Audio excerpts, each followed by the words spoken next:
Hello everyone. Knowledge hub में आप सभी का स्वागत है। लास्ट की जो वीडियो थी उसके अंदर हम कंपनी लॉ के बारे में पढ़ रहे थे, जिसमें हमने कंपनी लॉ का जो इंट्रोडक्शन पार्ट 1 था वो हमने डिस्कस किया था, जिसके अंदर हमने कंपनी लॉ का मीनिंग किया था, उसकी डेफिनेशन की थी और उसके क्या क्या फीचर्स होते हैं, करेक्टरिस्टिक्स के बारे में हमने डिस्कस किया था। और उसके अंदर हमने एक टॉपिक किया था कॉरपोरेट वेल का, वो हमने उसके अंदर डिस्कस किया था। उसके कुछ एग्जाम्पशन थे वो हमने डिस्कस किए थे। तो आज की जो वीडियो है इसके अंदर हम जो कंपनी लॉ का जो इंट्रोडक्शन पार्ट है उसको कंप्लीट करेंगे। कंपनी का इंट्रोडक्शन पार्ट को हम आज कंप्लीट करेंगे, जिसके अंदर हम उसके कुछ एडवांटेजेस हैं कंपनी लॉ कंपनी की, और उसकी कुछ डिसएडवांटेजेस हैं उसके बारे में हम डिस्कस करेंगे। तो फर्स्ट इसके मीनिंग से शुरू करते हैं कि जो कंपनी है वो होती क्या है। जो कंपनी होती है वो मैंने कल भी बताया था कि कंपनी एक क्या है, वॉलेंट्री एसोसिएशन है, एक ऐच्छिक संस्था है जो कुछ पर्सन्स क्या करते हैं, फॉर्म करते हैं, बनाते हैं, किसके लिए, टू अर्न प्रॉफिट, प्रॉफिट को अर्न करने के लिए, लाभ कमाने के लिए। और इसकी जो कैपिटल होती है वो जो आपका ट्रांसफरेबल लिमिटेड लाइबिलिटी जो शेयर्स होते हैं उनमें क्या होती है, डिवाइड होती है। और इसका जो रजिस्ट्रेशन होता है, जो इसका इनकॉर्पोरेशन होता है, जो समामेलन जो होता है वो एक आर्टिफिशियल पर्सन के रूप में होता है, जिसका खुद का कोई सिग्नेचर नहीं होता। इसकी एक कॉमन सील होती है, एक सार्वभौम मुद्रा होती है जो इसका काम करती है, एक सिग्नेचर का काम करती है। उसके बाद इसकी डेफिनेशन आती है जो कि इंडियन कंपनी एक्ट के अकॉर्डिंग दी गई है, जिसमें कहा गया है कंपनी का क्या मतलब है। Company means a company, company से क्या है, एक कंपनी फॉर्म्ड मीन्स एक कंपनी जो फॉर्म्ड है एंड रजिस्टर्ड है अंडर दिस एक्ट, और एन एग्जिस्टिंग कंपनी है, और एक क्या है, विद्यमान कंपनी है। कि जो कंपनी है वो क्या है, जो एक्ट है उसके अंदर या तो पहले से ही एग्जिस्ट कर रही है या उस एक्ट के अंदर उसका क्या हुआ है, इनकॉर्पोरेशन हुआ है, उसको रजिस्टर्ड किया गया है, उसको फॉर्म किया गया है, उसको बनाया गया है। ठीक है, तो जो आपकी एग्जिस्टिंग कंपनी होती है वो कौन सी होती है, existing company means a company formed. Existing company कौन सी होती है, जो बनाई जाती है एंड रजिस्टर्ड, और रजिस्टर्ड करवाई जाती है under any of the previous company law act. Previous के जो कंपनी लॉ के एक्ट के द्वारा जो कंपनी फॉर्म्ड की गई है, जो जिसका रजिस्ट्रेशन किया गया है, वो आपकी एग्जिस्टिंग कंपनी आती है। तो ये इसकी एक डेफिनेशन थी। अब उसके बाद इसकी एडवांटेजेस आती हैं कि जो कंपनी होती है उसके क्या क्या उसकी एडवांटेजेस आते हैं, जिसमें फर्स्ट आपका आता है एडुकेट रिसोर्सेज ऑफ कैपिटल। क्या कहता है कि जो कंपनी होती है उसके पास क्या होते हैं, पूंजी के पर्याप्त साधन होते हैं। क्योंकि जो एक कंपनी होती है उसकी जो पैसा कमाने की जो क्षमता होती है, जो कैपिटल जो इकट्ठा करने की जो उसकी कैपेसिटी होती है, जो क्षमता होती है, वो असीम होती है, अनलिमिटेड होती है, उसकी कोई लिमिट नहीं होती। क्योंकि कंपनी क्या है, कंपनी कोई छोटी मोटी संस्था तो है नहीं, कंपनी एक बहुत बड़ी ऑर्गेनाइजेशन होती है, एक हाई लेवल पे काम करने वाली एक संस्था होती है, जिसमें क्या है, पूंजी के पर्याप्त साधन होते हैं। उसके बाद सेकंड पॉइंट आता है लिमिटेड लाइबिलिटी, कि जो कंपनी होती है उसके अंदर जो लाइबिलिटी होती है वो लिमिटेड होती है। मीन्स जहाँ तक शेयर्स हैं वहीं तक ही, जो शेयर्स की जो फेस वैल्यू है वहीं तक ही जो लाइबिलिटी है वो लिमिटेड होती है। अगर इन केस अगर जो फर्म है, जो कंपनी है, उसका समापन किया जाए, उसका डिसोल्यूशन किया जाए, तो उसके अंदर क्या होता है कि जो एसेट्स हैं उनको बेच दिया जाता है, और उनके बेचने के बाद अगर जो आपकी लाइबिलिटीज़ हैं, जो लोन्स हैं, उनकी पेमेंट अगर बाकी है, तो इससे इसमें क्या है, उन लोन्स की पेमेंट के लिए जो आपके मेंबर्स होते हैं कंपनी के, उनकी पर्सनल प्रॉपर्टी को यूज़ नहीं किया जा सकता, क्योंकि इसके अंदर जो लाइबिलिटी होती है वो लिमिटेड होती है। और कहाँ तक जो लाइबिलिटी जो लिमिट कहाँ तक होती है, जहाँ तक वो शेयर्स होते हैं, या जहाँ तक जो मतलब कि एसेट्स को जो सेल करते हैं, जो पैसा बचता है, वहीं तक ही क्या होती है, लाइबिलिटी सीमित होती है। उसके बाद थर्ड पॉइंट आता है पैक्चुअल एक्सिस्टेंस, मीन्स स्थायी अस्तित्व। जैसे कि मैंने कैरेक्टरिस्टिक्स में भी बताया था कि कंपनी क्या है, कंपनी एक बहुत बड़ी फर्म है जिसमें एक बंदा तो इसे चला नहीं सकता। उसके अंदर जैसे हमने पढ़ा है कि प्राइवेट कंपनी में कम से कम 200 बंदे हो सकते हैं, ठीक है। और जो पब्लिक जो कंपनी होती है उसके अंदर कोई सीमा ही नहीं होती, कोई उसकी लिमिट नहीं होती। तो ये क्या कहता है कि अगर बाई चांस कोई जो पर्सन है, कोई मेंबर है, कंपनी का कोई मेंबर है, वो क्या हो जाता है, दिवालिया हो जाता है, या उसकी डेथ हो जाती है किसी कारण से, या वो अनसाउंड माइंड का हो जाता है, पागल हो जाता है, ठीक है। तो उस केस में क्या है, उस केस में भी कंपनी पर कोई असर नहीं पड़ता है, कोई इफेक्ट उसका नहीं पड़ता है, क्योंकि जो कंपनी है उसमें एक या दो पर्सन के पागल होने से या मृत्यु होने से कोई असर नहीं पड़ता, क्योंकि वो एक बहुत बड़ी फर्म है, उसमें बहुत से पर्सन काम कर रहे हैं, इसलिए उसका जो अस्तित्व है वो क्या है, स्थायी है।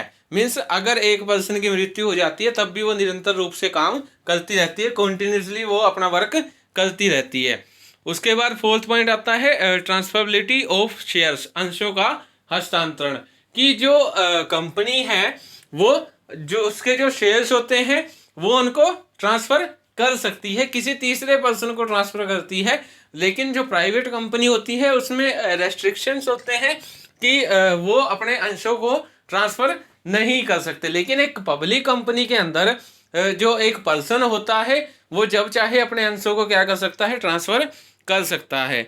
उसके बाद आता है डिफ्यूजन ऑफ रिस्क, जोखिम का विभाजन। क्योंकि जो कंपनी होती है वो एक बहुत बड़ी फर्म है, उसके अंदर बहुत सारे पर्सन्स काम कर रहे हैं, बहुत सारे मैनेजर्स हैं, बहुत सारे आपके डायरेक्टर्स हैं, प्रमोटर्स हैं, सारे इसके अंदर क्या कर रहे हैं, काम कर रहे हैं। तो क्या कहा गया है कि ये सभी अब काम कर रहे हैं तो प्रॉफिट जो अर्न होगा वो किनका होगा, इन सभी का होगा।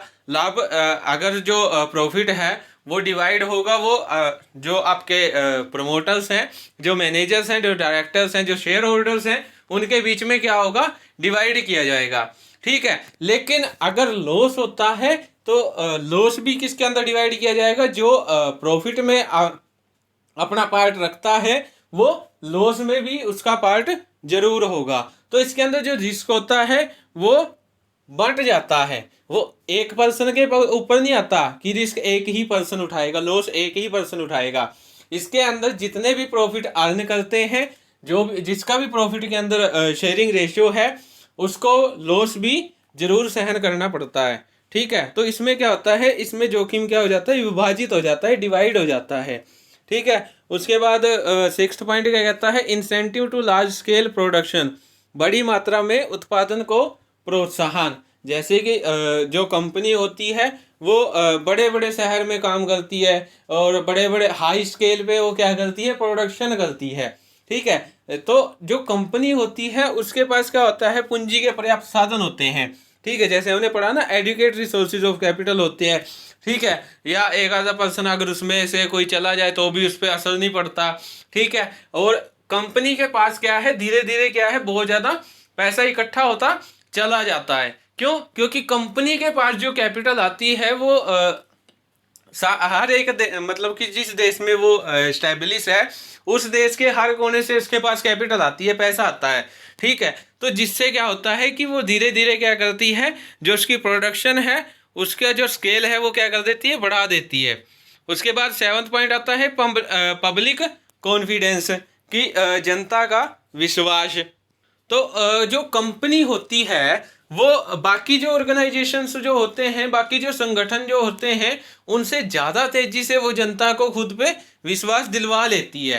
क्यों, क्योंकि जो कंपनी होती है उसमें उसकी जो भी मतलब कि वो काम करती है, जो भी उसका प्रोडक्ट होता है उसके रिलेटेड वो सारी इन्फॉर्मेशन, कंपनी से रिलेटेड वो सारी इन्फॉर्मेशन जनता के सामने, पब्लिक के सामने वो प्रेजेंट कर देती है। जिससे कि जो पब्लिक है वो क्या करती है, धीरे धीरे उन पे क्या करने लगती है, विश्वास करने लगती है, उन पे ट्रस्ट वो करने लगती है कंपनी के ऊपर। अब उसके बाद 8th पॉइंट क्या कहता है, appointment of able and experience expert. कि जो कंपनी होती है उसको चलाने के लिए, अब कंपनी बहुत बड़ी हो चुकी है, ठीक है, लार्ज स्केल पे प्रोडक्शन कर रही है, तो उसके लिए क्या चाहिए, एक्सपर्ट्स की जरूरत पड़ेगी, तो इसमें क्या किया जाता है, इसमें अपॉइंट किया जाता है, नियुक्त किया जाता है जो भी आपके एक्सपर्ट्स होते हैं, जो एक्सपीरियंस होते हैं, जो एबल होते हैं एक कंपनी को और ऊपर ले जाने के लिए, उनकी क्या की जाती है, नियुक्ति की जाती है, उनको सिलेक्ट किया जाता है। उसके बाद 9th पॉइंट आता है स्टिमुलस टू स्मॉल सेविंग, अल्प बचत को प्रोत्साहन। की जो कंपनी होती है उसमें स्मॉल सेविंग को क्या किया जाता है, प्रोत्साहित किया जाता है। इसमें जो मतलब कि आपकी पब्लिक होती है उनको भी क्या है, सेविंग के लिए क्या किया जाता है, प्रोत्साहित किया जाता है, स्टिमुलस किया जाता है।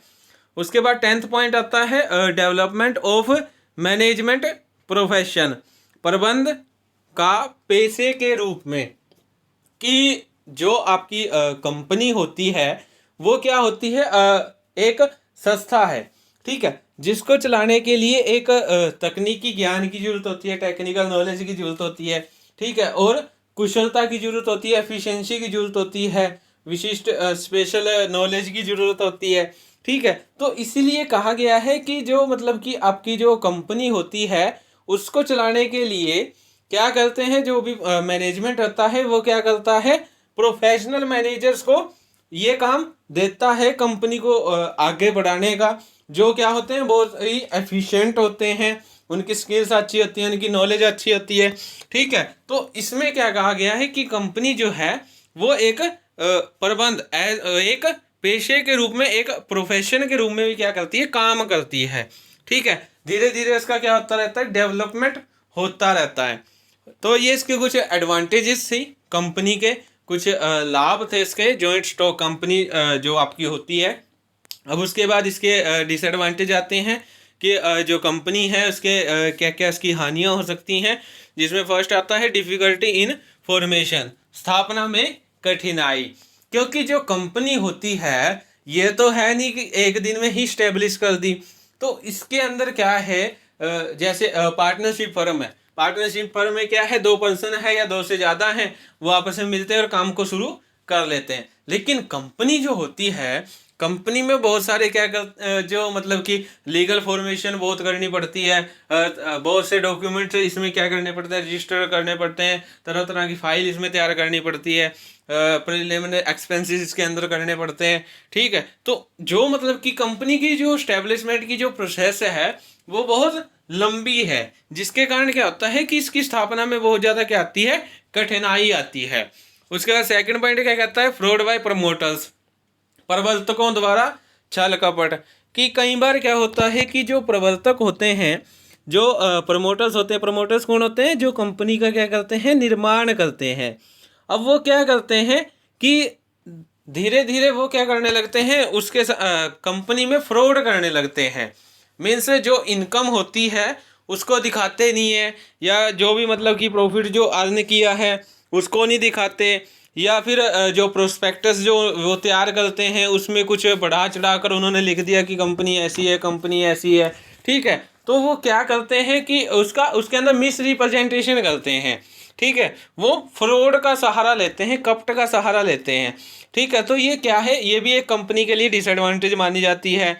उसके बाद आता है एनकरेजमेंट टू मोनोपोली, मीन्स एक अधिकार को प्रोत्साहन। तो इसमें क्या होता है कि जो कंपनी होती है वो बहुत ज़्यादा सक्षम होती है, ठीक है, उसके पास क्या है, कैपिटल भी ज़्यादा होती है और उसके पास मैनेजमेंट पावर भी ज़्यादा होती है, जिससे कि वो क्या करती है कि ज़्यादा कॉस्ट में वो क्या करती है, कम प्राइस का प्रोडक्ट अवेलेबल करवा देती है, या ये लगा लीजिए कि आसानी से उसके अंदर क्या है, हाई लेवल का जो प्रोडक्ट है वो मिल रहा है, ठीक, और कम रेट पे मिल रहा है, लो प्राइस पे मिल रहा है। तो इसमें क्या है कि इसमें जो मतलब कि आपके जो छोटे छोटे जो व्यवसाय होते हैं, स्मॉल बिजनेस जो होते हैं, वो क्या है, धीरे धीरे बंद होते रहते हैं। तो इससे क्या है कि इससे कंपनी किसको बढ़ावा देती है, मोनोपोली को। मीन्स जो कंपनी है जो प्रोडक्ट प्रोड्यूस कर रही है वही डायरेक्ट सेलिंग कर रही है, ठीक है, तो उसका ही एक अधिकार है उस प्रोडक्ट के ऊपर, वही उसको बेच रही है बाजार में, और कोई है ही नहीं मार्केट में, और कोई है ही नहीं उस प्रोडक्ट के बेचने के लिए, ठीक है। तो धीरे धीरे क्या है, मोनोपोली को प्रोत्साहित किया जा रहा है, और आगे जाके जब मतलब कि सारे बिजनेस जब बंद हो जाएंगे तो वो कंपनी क्या करती है, एकदम से अपने प्राइस को क्या कर देती है, हाई कर देती है। उसके बाद आता है सट्टेबाजी को प्रोत्साहन, एनकरेजमेंट टू स्पेकुलेशन। अब ये क्या कहता है कि जो मतलब कि जो शेयर्स होते हैं जिनको ट्रांसफ़र किया जाता है, उनका जो उनकी जो वैल्यू होती है वो जो पब्लिक जो मतलब कि पब्लिक होती है उनके बेस्ड पे उसकी क्या की जाती है, उनकी वैल्यू सेट की जाती है। लेकिन कंपनी के जो प्रमोटर्स होते हैं, कंपनी के जो मतलब कि मैनेजर्स होते हैं जो कंपनी को चलाते हैं, डायरेक्टर्स जो होते हैं, वो क्या करते हैं, वो मिस रिप्रेजेंटेशन का यूज़ करते हैं। वो क्या है, वो सारी इन्फॉर्मेशन को तोड़ मरोड़ के वो क्या करते हैं, उनका जो मतलब कि जो सेल परचेज है, शेयर्स की जो सेल परचेज है, उसको इन्वेस्टमेंट ना दिखा के वो क्या कर देते हैं, उसको स्पेकुलेशन का रूप दे देते हैं, उसको सट्टेबाजी बना देते हैं, विनियोजित ना करके उसको सट्टेबाजी का क्या कर देते हैं, रूप दे देते हैं। तो वहां पे वो सेल परचेज किस ऑब्जेक्टिव से करते हैं, स्पेकुलेशन की, सट्टेबाजी से, जिससे कि जो कंपनी है उसको ज़्यादा प्रॉफिट अर्न होता है। ठीक है, तो ये भी एक डिसएडवांटेज मानी जाती है, क्योंकि इसमें क्या है, इसमें ज़्यादा प्रॉफिट अर्न करने के लिए सट्टेबाजी को क्या किया जाता है, प्रोत्साहित किया जाता है। उसके बाद आता है कॉन्फ्लिक्ट्स ऑफ इंटरेस्ट। तो इसमें क्या कहता है कि कई बार जो आपके टू पार्टीज होती हैं उनके बीच में आपसी क्या हो जाता है, कन्फ्लिक्ट हो जाता है उनके इंटरेस्ट से रिलेटेड। जैसे प्रेफरेंस शेयर्स हैं, प्रेफरेंस शेयर से ये चाहते हैं कि जो भी मतलब कि उनको शेयर दिया जा रहा है, उस शेयर को देने के बाद जो मतलब कि प्रॉफिट बचता है उसको रिजर्व में डाल दिया जाए, जो भी फंड्स होते हैं उनको रेज किया जाए। ठीक है, लेकिन जो शेयर होल्डर, जो इक्विटी जो शेयर होल्डर हैं, वो कहते हैं कि जो प्रेफरेंस शेयर होल्डर को देने के बाद जो प्रॉफिट बचता है वो इक्विटी शेयर्स में क्या कर दिया जाए, डिवाइड कर दिया जाए। तो यहाँ पे उनके बीच में कॉन्फ्लिक्ट होता है, आपस में डिस्प्यूट्स भी होता है, आपसी टकराव होता है। तो ये भी एक कंपनी की डिसएडवांटेज मानी जाती है। उसके बाद आता है एक्सेसिव लीगल इंटरफेरेंस, मीन्स अत्यधिक कानूनी हस्तक्षेप। की जो कंपनी होती है उसमें क्या होता है, उसमें कानूनी हस्तक्षेप ज़्यादा होता है, उसमें लीगली इंटरफेरेंस ज़्यादा किया जाता है। क्योंकि इसमें क्या है, जो कंपनी होती है उसको जो अपनी एनुअल रिपोर्ट है वो तैयार करके रजिस्ट्रार के पास भेजनी पड़ती है। बीच बीच में मतलब कि कई प्रकार की जो गतिविधियां हैं वो की जाती हैं, कानूनी इंटरफेरेंस किया जाता है। मीन्स कोई इंस्पेक्शन के लिए बाहर से कोई ऑफिसर आ गया, वो इंस्पेक्शन करके जाता है। तो इसमें क्या है, लगातार जो है बीच बीच में क्या होता है, इंटरफेरेंस होता रहता है, जिसके कारण क्या है, काम में क्या बनी रहती है, डिस्टर्बेंस बनी रहती है। ठीक है, उसके बाद आता है लैक ऑफ सीक्रेसी, गोपनीयता का अभाव। कि जो कंपनी होती है वो क्या करती है कि जो भी उनकी एनुअल रिपोर्ट होती है, जो भी वो मतलब कि जो उनके प्रॉफिट्स होते हैं, जो भी उनके शेयर्स होते हैं, वो क्या है, वो जनता के सामने प्रस्तुत कर देते हैं, वो पब्लिक के सामने सारा प्रेजेंट कर देते हैं, जिससे कि लैक ऑफ सीक्रेसी हो जाती है, गोपनीयता का अभाव हो जाता है, उसमें गोपनीयता फिर नहीं रहती। ठीक है, उसके बाद आता है डिले इन डिसीजन, निर्णयों में देरी। क्योंकि जो कंपनी है वो एक बहुत बड़ी संस्था है। ठीक है, जिसमें क्या है कि आपके लेवल्स होते हैं, लो लेवल होता है, मिडिल लेवल होता है, टॉप लेवल होता है। ठीक है, तो इससे क्या होता है कि जैसे कोई डिसीजन लेना है, फर्स्ट पहले इन्फॉर्मेशन लो लेवल से मिडिल लेवल पे जाएगी, मिडिल से फिर अपर लेवल पे जाएगी, फिर उल्टा होगा, फिर क्या होगा, अपर लेवल से लो लेवल पे डिसीजन, मिडिल लेवल पे डिसीजन आएगा, और मिडिल लेवल से लो लेवल पे डिसीजन आएगा। ठीक है, तो इससे क्या है कि इससे जो डिसीजन होते हैं वो बहुत लेट होते हैं, क्योंकि जो काम, जो सारा जो डिसीजन लेने का जो काम होता है वो किसके पास होता है, मैनेजर्स के पास होता है। जो टॉप लेवल मैनेजमेंट जो होता है उसके अंडर डिसीजन लेने की उसके पास ही होती है डिसीजन लेने की पावर। उसके बाद 9 पॉइंट आता है evils of large scale production, बड़ी मात्रा में उत्पादन के दोष। अब ये पॉइंट क्या कहता है कि कई कई बार क्या होता है कि लार्ज स्केल पे प्रोडक्शन करने के कारण क्या हो जाता है, दोष उत्पन्न हो जाते हैं। वो कैसे होते हैं कि जैसे जो लार्ज स्केल जो प्रोडक्शन है वो किसके लिए की जाती है, फ्यूचर के लिए की जाती है।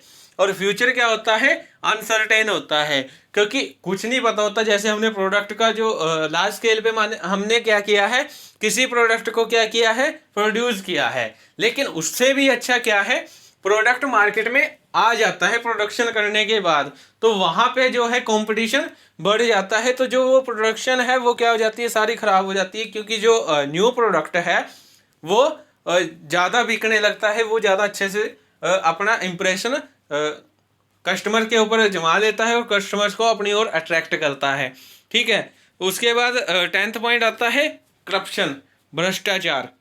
अब ये पॉइंट क्या कहता है कि जो कंपनी जो होती है वो एक लार्ज स्केल वाली कंपनी होती है, बड़े पैमाने पे काम करने वाली कंपनी होती है। जो कंपनी होती है वो लार्ज स्केल पे क्या करती है, काम करती है। ठीक है, उसके पास पैसा बहुत होता है, कैपिटल बहुत होती है, तो उसके उनके जो है वो पॉलिटिकल रिलेशंस अच्छे होते हैं, पॉलिटिशियंस के साथ रिलेशन अच्छे होते हैं, जिससे कि वो क्या करते हैं कि कोई भी ऐसा काम होता है जो क्या है, जो लीगली इलीगल माना जाता है, जो कानून के क्या है अगेंस्ट है, लीगल लॉ के क्या है अगेंस्ट है, लेकिन तब भी वो क्या करते हैं, वो पैसा देके उस काम को करवा लेते हैं। मान लीजिए कोई प्रोडक्ट है, उसको पास करवाना है, उसको वो क्या है पैसे देके पास करवाते हैं। तो इससे भी कंपनी, इससे क्या होता है, इससे करप्शन बढ़ता है।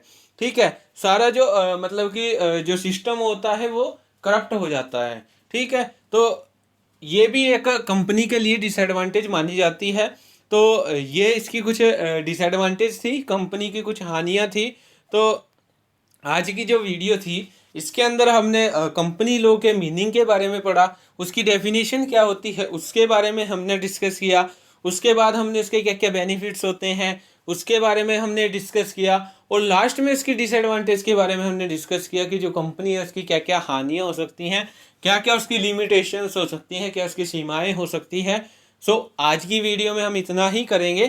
Thank you. Please like share and subscribe my YouTube channel.